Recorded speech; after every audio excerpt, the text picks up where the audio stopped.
नमस्कार मंडळी, साध्या सोप्या रेसिपीजमध्ये आज आपण बनवतोय पालक आणि बेसनची धिरडे।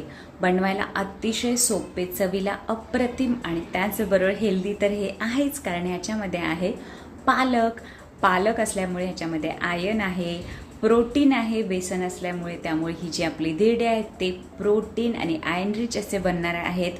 पोटभरीचा हेल्दी ब्रेकफास्टचा ऑप्शन आहे, त्याचबरोबर कॅलरीज सुद्धा कमी आहेत ह्याच्यामध्ये। तर मी ते ग्रीन चटणी बरोबर अशी ग्रीन धिरडी सर्व करते।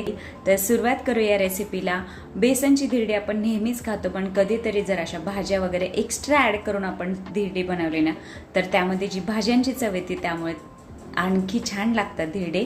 तर सगळ्यात अगोदर मी 10 ते 12 पालकाची पानं, थोडीशी कोथिंबीर, एक हिरवी मिरची आणि एक छोटा कांदा आहे चॉपरमध्ये मस्त बारीक करून घेतलाय। तुम्ही मिक्सरला जाडसर वाटून घेतलं तरी सुद्धा चालू शकतं, किंवा सुरीने सुद्धा अगदी बारीक सगळं काही चिरून घ्या तरी सुद्धा चालू शकतं।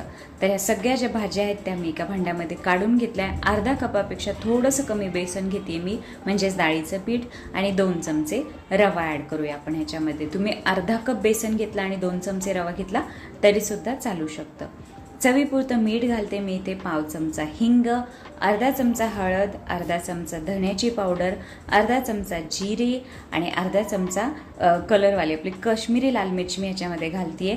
ऑप्शनल आहे, लाल मिरची नाही घातली तरी सुद्धा चालू शकतं। सगळं छान मिक्स करून घ्या आणि नंतर त्यामध्ये हवं तसं पाणी घालून आपण ह्याचं सैलसर मिश्रण बनवून घेणार आहोत। थोडंसं पातळच हवं आहे आपल्याला हे बॅटर, म्हणजे आपण इडली डोशाचं बॅटर असतं साधारणतः त्या प्रकारे आपल्याला ह्याचं बॅटर बनवायचं आहे। सगळं छान मिक्स करून घ्या आणि तुमच्याकडे वेळ असेल तर 10 मिनिटासाठी या पिठाला रेस्ट द्या, आणखी छान बनतात। नसेल वेळ, डायरेक्टली बनवलं तरी सुद्धा चालू शकतं। तवा छान तापलाय, तव्यावर मी 1 चमचाभर तेल घालून घेते आणि नंतर एक मोठी पळी भरून मी ह्याच्यावर बॅटर घालून घेतलंय आणि सगळीकडे इव्हनली छोट्या चमच्याने स्प्रेड करते, जेणेकरून मस्त सगळीकडे पसरवता येईल हे।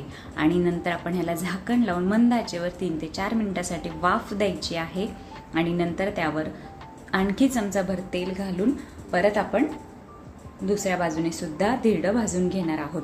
तुमच्याकडे जर नॉनस्टिक पॅन असेल तर त्यावर जर बनवलं तर यापेक्षाही कमी तेलामध्ये बनतात धिरडे, म्हणजे सुरुवातीला तेल घालूच नका, फक्त वरून थोडंसं चमचाभर किंवा अर्धा चमचा तेल घातलं तरी सुद्धा हे छान बनतात। तर दोन्ही बाजूने आलटून पलटून असे 5 मिनिटासाठी वगैरे हे भाजून घ्या धिरडे। तर अशी आपली पालक बेसनची धिरडी चिला तयार आहे। मी ते ग्रीन चटणी बरोबर सर्व करते। तुम्ही सॉस, केचप किंवा चिंचेच्या चटणी बरोबर सुद्धा सर्व करू शकता। तर मंडळी, तुम्ही जर माझ्या चॅनलवर नवीन असाल तर माझ्या चॅनलला व्हिजिट करा। मी माझ्या चॅनलवर अशाच साध्या सोप्या आणि हेल्दी रेसिपी अपलोड करत असते, त्यामुळे रेसिपी आवडल्यास लाईक करा, शेअर करा आणि माझ्या चॅनलला सबस्क्राईब सुद्धा करा। Thank you so much.